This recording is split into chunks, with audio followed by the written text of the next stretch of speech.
नमस्कार। चलिए आज एक बहुत ही पुरानी लेकिन हमेशा नई लगने वाली कहानी समझते हैं। दुर्गा सप्तशती के पहले अध्याय की ये कहानी एक ऐसी उलझन के बारे में है जो हम सबको कभी न कभी महसूस होती है।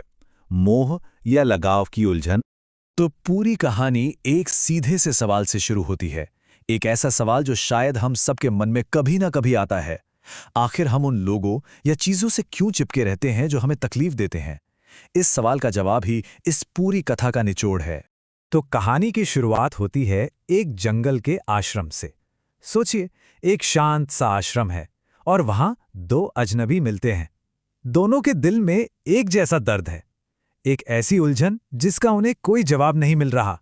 इनमें से एक हैं राजा सुरथ, एक बहुत अच्छे राजा जिन्हें उन्हीं के भरोसेमंद लोगों ने धोखा देकर राज्य से निकाल दिया। और दूसरे हैं समाधि, एक अमीर व्यापारी जिन्हें खुद उनके परिवार ने ही सारी दौलत छीनकर घर से निकाल दिया। कमाल की बात है ना, एक राजा और एक व्यापारी, दोनों के पास सब कुछ था, लेकिन फिर भी धोखा और दर्द उससे नहीं बच पाए। और असली उलझन तो ये है कि सब कुछ जानते हुए भी कि भाई उन्हें धोखा मिला है, उनका दिल उन्हीं लोगों के लिए परेशान हो रहा है। वो खुद से यही पूछ रहे हैं, अरे भाई जब सब पता है तो फिर ये बेवकूफ़ी क्यों? हम मूर्खों जैसा बर्ताव क्यों कर रहे हैं? और सच कहूं तो ये सवाल ये बहुत गहरा है।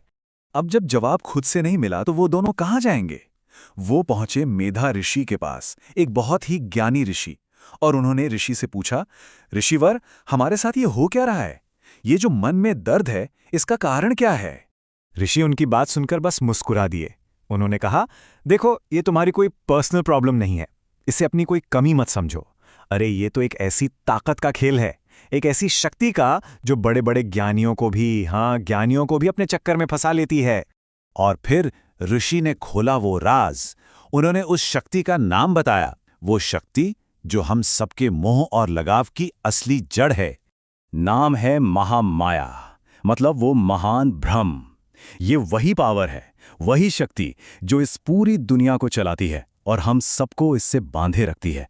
और इसकी ताकत का अंदाजा इसी बात से लगा लो कि ये बड़े से बड़े ज्ञानी के मन को भी जबरदस्ती खींचकर मुंह में डाल देती है। यहाँ एक बहुत ही कमाल की बात है, महामाया के ना दो पहलू हैं।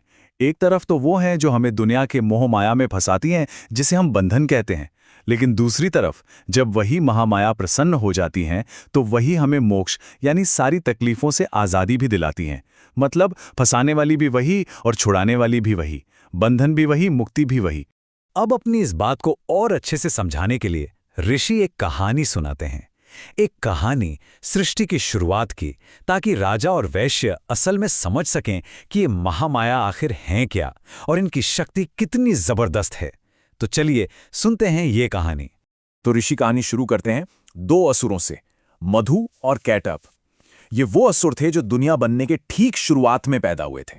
जरा सोचिए, वो समय जब समय की भी शुरुआत हो रही थी, चारों तरफ बस पानी ही पानी, एक विशाल सागर। उस सागर में भगवान विष्णु शेषनाग पर सो रहे थे, योग निद्रा में थे। उनकी नाभि से एक कमल निकला है और उस पर बैठे हैं ब्रह्मा जी, जो दुनिया बनाने की तैयारी में है।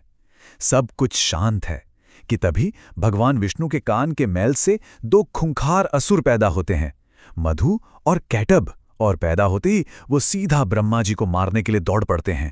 अब यहाँ एक बात समझना बहुत जरूरी है। भगवान विष्णु की ये जो नींद थी, ये कोई आम नींद नहीं थी। इसे कहते हैं योग निद्रा, मतलब एक ऐसी समाधि जिसमें चेतना होती है। और ये योग निद्रा खुद एक देवी का रूप है। और जानते हैं वो देवी कौन है? वही महामाया, जो उस वक्त भगवान विष्णु की आंखों में बसी हुई थी।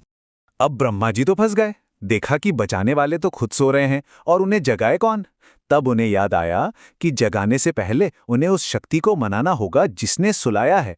और तब उन्होंने प्रार्थना शुरू की, उसी देवी योग निद्रा की। ब्रह्मा जी उन्हें अलग अलग नामों से पुकारते हैं, महाविद्या, महामाया, महारात्रि।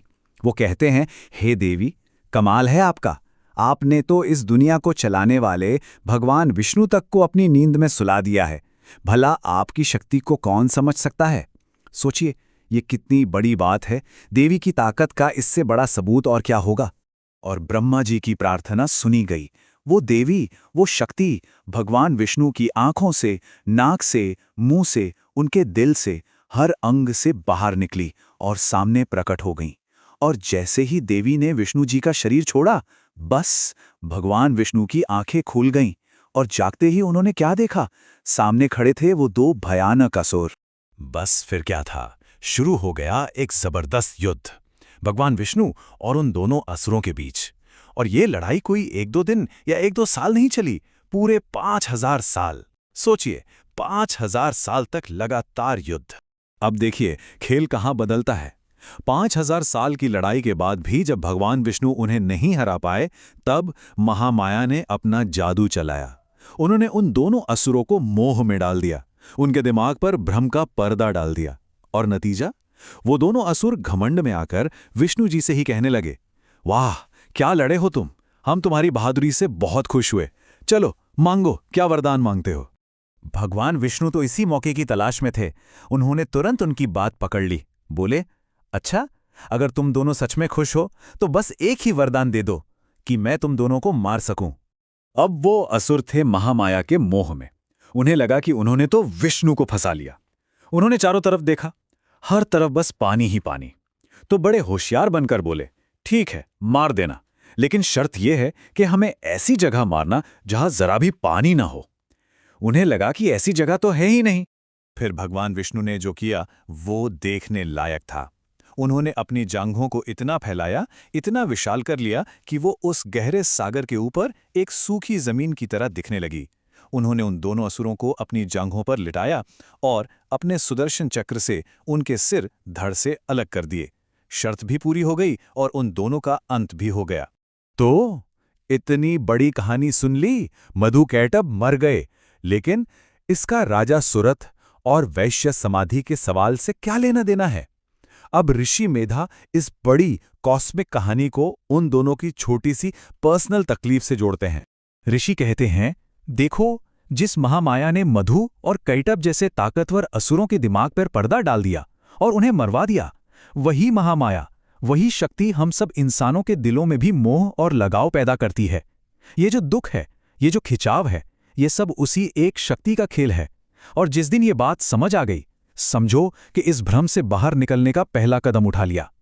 और यहीं पर ऋषि की ये कहानी हमें एक बहुत बड़े सवाल के साथ छोड़ जाती है।